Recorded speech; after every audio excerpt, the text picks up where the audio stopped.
जय माता दी मित्रों, हमारे YouTube चैनल में आपका हार्दिक स्वागत है।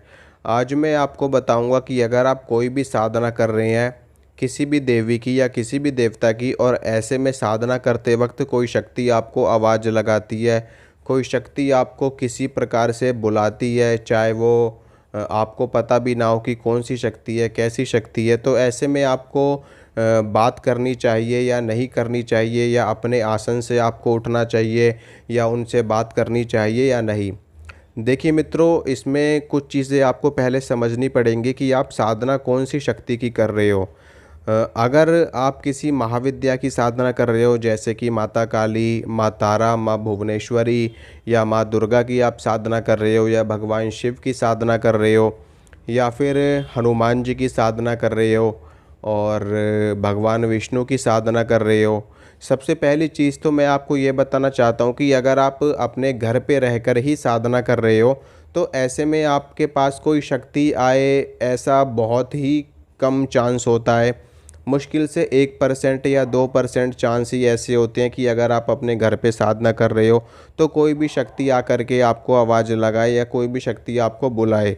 लेकिन हाँ, अगर आप कोई भी साधना अपने घर के बाहर करते हो, कहीं पे नदी के किनारे कर रहे हो, कहीं किसी पर्वत पे कर रहे हो, या फिर किसी ऐसी एकांत वीराने में कर रहे हो साधना, कहीं किसी जंगल में कर रहे हो, कहीं अपने खेत खलियान में बैठ के कर रहे हो, या कहीं भी ऐसी ऐसे शांत और एकांत वातावरण में आप साधना कर रहे हो, तो वहाँ पर ऐसे चांस बहुत ज़्यादा बढ़ जाते हैं। वहाँ पे कम से कम 90 से 95% चांस होते हैं कि कोई भी शक्ति आकर के आपको बुला सकती है, आपको आवाज़ लगा सकती है, या फिर आपके सामने कोई भी रूप धारण करके प्रकट हो सकती है। अब वो शक्ति कोई भी हो सकती है। ये ऐसा नहीं है कि जिस देवी या जिस देवता की आप साधना कर रहे हो वो ही आपके समक्ष आ रहे हैं, नहीं।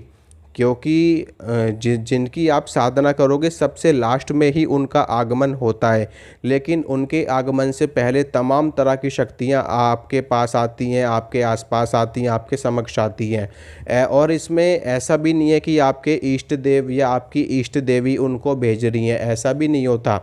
हमारे ब्रह्मांड में, हमारे इस चराचर जगत में हमारे आसपास बहुत सारी शक्तियाँ विद्यमान है, विराजमान है। इसमें भूत प्रेत पिशाच डाकिनी शाकिनी चुड़ैल और तरह तरह की शक्तियाँ हो सकती हैं। जिन्न खबीस बेताल और वीर हो सकते हैं, और नाग हो सकते हैं, किन्नर हो सकते हैं, यक्षिणियाँ हो सकती हैं, योगिनियाँ हो सकती हैं। अनेकों असंख्य अनंत शक्तियाँ आसपास विचरण करती रहती हैं। और जब वो शक्तियाँ देखती हैं कि यहाँ पर कोई व्यक्ति एकांत में बैठ कर के साधना कर रहा है, तो वो उस साधक के समक्ष प्रस्तुत हो जाती हैं, अपने तरह तरह के लोभ लेकर के, तरह तरह की लुभावनी वस्तुओं को लेकर के, या फिर आपसे भोग मांगने के लिए, या फिर आपको साधना से उठाने के लिए।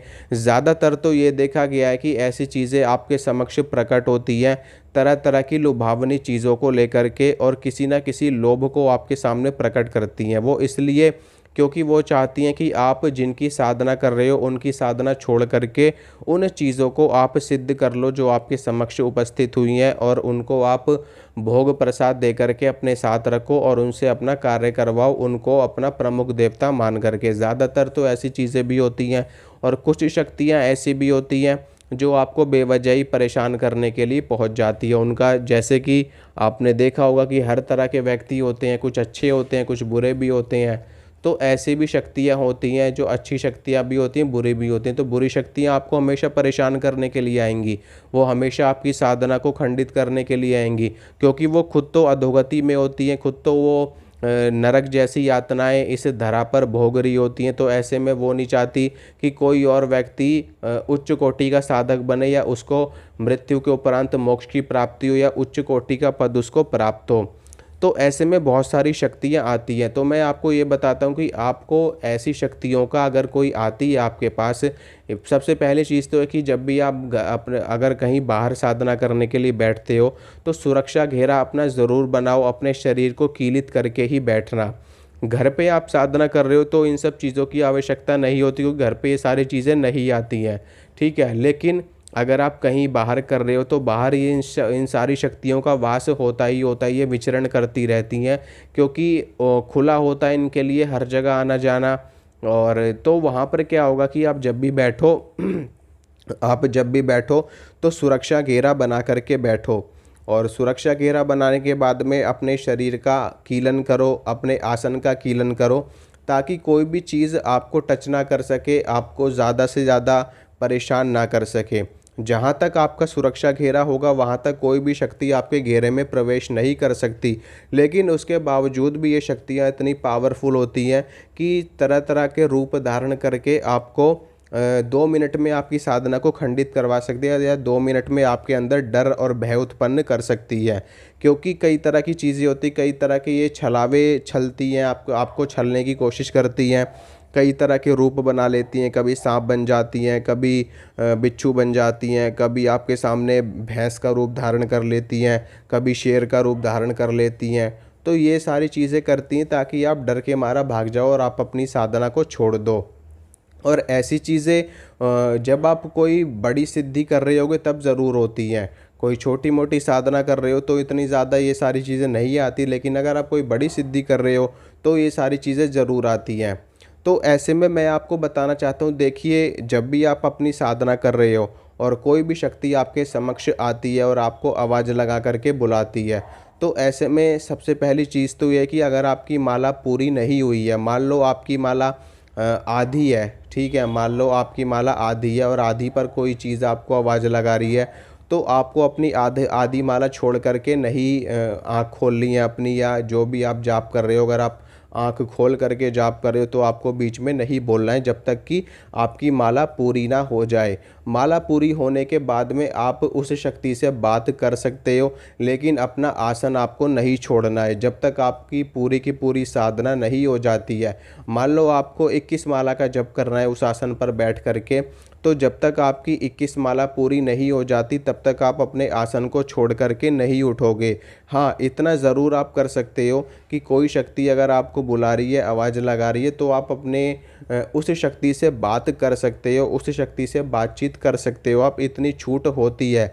लेकिन बात भी कब करोगे आप? बात भी आप तब करोगे जब आपकी माला पूरी होगी उस टाइम पे। ऐसा नहीं कि आप आधी माला पे ही आँख खोल के बात करने लगोगे या आधी माला में ही आप अपने मंत्र जाप को छोड़ दोगे। कम से कम आपकी माला पूरी होनी चाहिए, लेकिन फिर भी उसमें भी आप अपना आसन नहीं छोड़ोगे, सिर्फ आप उस शक्ति से बात करोगे, उससे पूछोगे कि आप कौन हो, आपको क्या चीज़ चाहिए, आप किस लक्ष्य से यहाँ पर उपस्थित हुए हो, आप उनसे पूछ सकते हो, बात कर सकते हो। हो सकता है आपके इष्ट देव की कोई शक्ति हो, या हो सकता है आपके इष्ट देव स्वयं आपके सामने आकर के खड़े हो गए हों और आपको बुला रहे हों, और ऐसे में अगर आप जवाब नहीं दोगे तो आपके इष्ट देव चले जाएंगे, तो दोबारा से आपके समक्ष नहीं आएंगे। तो इसलिए उनसे वार्ता करनी पड़ती है। कोई और शक्ति है तो आप उनसे हाथ जोड़ करके निवेदन कर सकते हो कि मैं आपको किसी भी तरह से परेशान नहीं कर रहा हूँ, मैं अपने इष्ट देव की साधना में हूँ, कृपया करके आप मेरा मार्ग छोड़ दीजिए और मैं अपने इष्ट देव की साधना में लीन हूँ और आप यहाँ से जा सकते हैं। तो इस तरीके से बहुत सारी चीज़ें आती हैं। कई बार भूत प्रेत भी सामने आ जाते हैं डराने के लिए, तो आपको डरना नहीं है, भय नहीं करना, आपको उनसे बातचीत करनी है, उसके बाद में आप दोबारा से अपनी साधना में लग जाइए। वो सब की सब चीज़ें जो कुछ भी वो करेंगे वो सुरक्षा घेरा के बाहर तक ही, सुरक्षा घेरा के अंदर उनका पैर रखने की या अंदर आने की हिम्मत तक नहीं होगी। तो आप बात कर सकते हैं, लेकिन आपको अपना आसन नहीं छोड़ना। बात करोगे तो आपकी कम से कम माला पूरी होनी चाहिए उस टाइम पे, ठीक है। आपकी साधना जब तक पूरी ना हो तब तक आपको अपना आसन नहीं छोड़ना है। उस जब आपकी साधना पूरी हो जाए तो आप उसके बाद उठ करके बातचीत भी कर सकते हो, और जो कुछ भी वहाँ पे जानकारी आपको प्राप्त होगी या जो कुछ भी भोग प्रसाद आपको देना होगा, वो भोग प्रसाद आप वहाँ पर दे सकते हो और आगे की सिद्धि आप वहाँ पे दोबारा से कर सकते हो। तो ये सारी चीज़ें होती हैं। लोगों के मन में प्रश्न होता है कि मान लो हम मंत्र जाप कर रहे हैं, कोई चीज़ हमारे सामने आ गई, तो हम उससे बात करें या ना करें, या हम उनसे नहीं, बात तो करनी ज़रूरी है। बात करनी ज़रूरी, क्या पता कौन सी अच्छी शक्ति भी सामने आ जाए आपके सामने। मान लो आप माँ दुर्गा की साधना कर रहे हो, माँ दुर्गा की योगिनी सामने आ जाए, वो आपसे बात करने लगे, ठीक है, माँ दुर्गा की कोई यक्षिणी आपके सामने आ जाए, वो आपसे बात करने लगे, या माँ दुर्गा स्वयं आपके सामने आ जाए, तो फिर तो आप साधना में इतने लीन हो, आप तो आँख ही नहीं खोलोगे, आप तो उनसे बात ही नहीं करो, तो वो शक्ति रुष्ट होकर के चली जाएगी। फिर वो शक्ति दोबारा आपके समक्ष नहीं आएगी, क्योंकि शक्तियाँ, जब हम शक्तियों का आवाहन करते हैं तो शक्तियाँ आती हैं, लेकिन अगर हम उनसे बातचीत नहीं करते, हम उनको भोग प्रसाद नहीं देते, तो शक्तियाँ रुष्ट भी हो जाती हैं। क्योंकि आप किसी का आवाहन कर रहे हो और आप उनसे बात नहीं कर रहे हो, आप उनको भोजन के लिए कुछ नहीं दे रहे हो, तो रुष्ट तो होंगी होंगी। जैसे आपके घर में कोई मेहमान आया, आपने उनसे ना चाय पूछी ना पानी पूछा, तो आपके मेहमान को बुरा लगेगा या नहीं लगेगा? आगे से वो आपके घर आएगा? बिल्कुल भी नहीं आएगा। तो इसी तरह से शक्तियाँ होती हैं। हाँ, बुरी शक्तियाँ भी आती हैं और अच्छी भी आती हैं।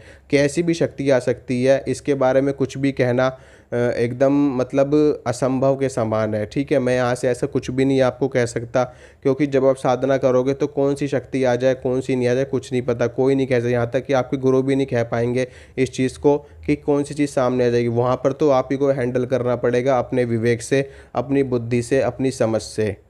तो यही है जानकारी। वीडियो को लाइक कर देना, वीडियो को शेयर कर देना, चैनल को सब्सक्राइब कर देना। मिलूँगा आपसे अगली वीडियो में। जय माता दी।